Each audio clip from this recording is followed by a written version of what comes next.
Hi friends, నమస్తే. ఒక మంచి పథకాన్ని నేను మీకు ఈ వీడియోలో అందించడానికి చేయడం జరుగుతుంది. అది ఏమిటి అంటే ఉచిత కుట్టు మిషన్ పథకం గురించి నేను మీకు ఈ వీడియోలో చెప్పడం జరుగుతుంది. ఈ పథకంలో భాగంగా tailoring course 1, computer course 2, beautician course 3, ఈ 3 కోర్సులను కూడా మీరు ఫ్రీగా నేర్చుకునేటటువంటి అవకాశం ఇక్కడ లభిస్తుంది. అయితే ఈ కోర్సులకి ఏ విధంగా అప్లై చేసుకోవాలి, కావలసినటువంటి అర్హతలు ఏంటి, ఏ రాష్ట్రాల్లో ఈ కోర్స్ అనేది ఉంది అనే పూర్తి వివరాలని నేను మీకు ఈ వీడియోలో అందించడం జరుగుతుంది. ఈ వీడియో చాలామందికి ఉపయోగపడుతుంది కాబట్టి తప్పనిసరిగా వీడియోని ఖచ్చితంగా మీరు లైక్ చేయండి. మీరు లైక్ చేయడం వల్ల ఇంకో 10 మందికి ఈ వీడియో అనేది వెళ్తుంది. అదేవిధంగా మొదటిసారిగా మన ఛానల్ని మీరు చూస్తున్నట్టయితే ఖచ్చితంగా మన ఛానల్ని సబ్స్క్రైబ్ చేసుకోండి. సబ్స్క్రైబ్ పక్కన ఉన్నటువంటి బెల్ ఐకాన్ పైన ట్యాప్ చేసి ఆల్ అని సెలెక్ట్ చేసుకోండి. ఇలా చేయడం వల్ల ఇలాంటి ఇంట్రెస్టింగ్ టాపిక్స్ అన్నీ కూడా మీకు ఎప్పటికప్పుడు నోటిఫికేషన్ ద్వారా రావడం అయితే జరుగుతుంది. ఇక వీడియో టాపిక్లోకి వెళ్ళిపోదాం. ఫ్రెండ్స్, ఇక్కడ చూడొచ్చు, జిల్లాల్లో మహిళా సూపర్ మార్కెట్లు అని చెప్పేసి ఒక హెడ్డింగ్తో నేను మీకు ఆర్టికల్ని చూపిస్తున్నాను.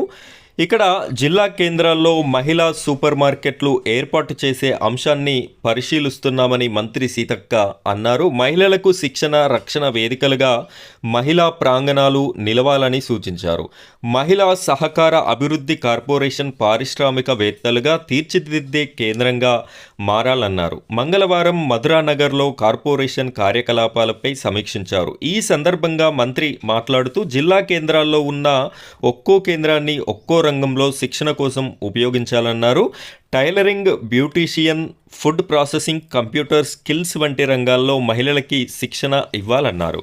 అయితే ఈ యొక్క ప్రతి ఒక్క జిల్లాలో శిక్షణా కేంద్రాలని ఏర్పాటు చేసి అందులో భాగంగా మహిళలను ఆర్థిక అభ్యున్నతికి తోడ్పడే విధంగా వీరికి టైలరింగ్తో పాటుగా beautician, food processing, computer skills వంటి ఈ 4 రంగాల్లో వీరికి శిక్షణను అందించాలి అని చెప్పేసి మన మంత్రి గారు సీతక్క గారైతే చెప్పడం జరుగుతుంది. మహిళా ప్రాంగణాలకి ప్రత్యేక బడ్జెట్ కేటాయిస్తామని, డ్రైవింగ్ సెంటర్లు నెలకొల్పి ఉచిత శిక్షణ ఇస్తామని పేర్కొన్నారు. స్వయం సహాయక బృందాలతో సమన్వయం చేసుకొని కార్పొరేషన్ అధికారులు పనిచేయాలన్నారు. మహిళా ప్రాంగణాల్లో ఉత్పత్తి అయ్యే వాటిని అంగన్వాడీ కేంద్రాలు, హాస్టళ్లకు సరఫరా చేసే అంశాన్ని పరిశీలిస్తున్నామన్నారు. కార్పొరేషన్ చైర్పర్సన్ బండ్రు శోభారాణి మాట్లాడుతూ మహిళలకి ఉపాధి కల్పిస్తూ ఆర్థిక చేయూత అందించేలా కార్పొరేషన్ పనిచేస్తుందన్నారు.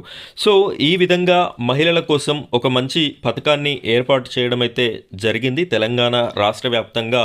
ఇది త్వరలోనే అమలయ్యేటటువంటి అవకాశం అయితే ఉంది. మంత్రి సీతక్క గారు అధికారులకి ఆదేశాలని జారీ చేయడం కూడా జరిగింది. కాబట్టి త్వరలోనే ఈ యొక్క టైలరింగ్ కోర్సు కానీ, బ్యూటీషియన్ కోర్సు కానీ, ఫుడ్ ప్రాసెసింగ్ కోర్సు కానీ, కంప్యూటర్ స్కిల్స్కి సంబంధించినటువంటి కోర్సు కానీ లాంచ్ అయ్యేటటువంటి అవకాశం తప్పనిసరిగా ఉంది. అయితే వీటిని ఏ విధంగా అప్లై చేసుకోవాలి, ఏంటి పూర్తి వివరాలు అనేది ఇది ఓపెన్ అవ్వగానే నేను మీకు వీడియో రూపంలో అందించడం జరుగుతుంది. ఆ వీడియో నేను పోస్ట్ చేయగానే మీ వరకు రావాలి అనుకుంటే ఇప్పుడే తప్పనిసరిగా మన ఛానల్ని సబ్స్క్రైబ్ చేసుకోండి. పక్కన ఉన్నటువంటి బెల్ ఐకాన్ పైన ట్యాప్ చేసి ఆల్ అని సెలెక్ట్ చేసుకోండి. ఫ్రెండ్స్, ఇది ఇవాల్టి వీడియో నచ్చితే లైక్ చేయండి, అలాగే మన ఛానల్ని సపోర్ట్ చేయండి. Thank you friends, thank you very much.